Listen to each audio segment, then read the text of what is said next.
വിഷു ആവാറായി. അപ്പുറത്തെ വീട്ടിലൊക്കെ ഒന്ന് പോയി നോക്കാം.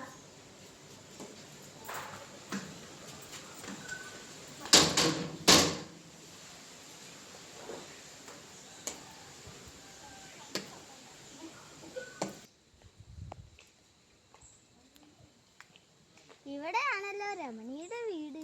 ഒന്ന് കേറി നോക്കാം. ഇതാണ് രമണിയുടെ വീടെന്ന് തോന്നുന്നു.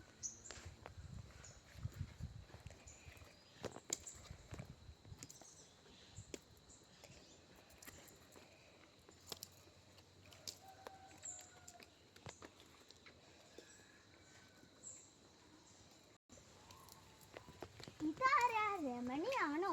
രമണി ഇത്ര ചെറുതായോ?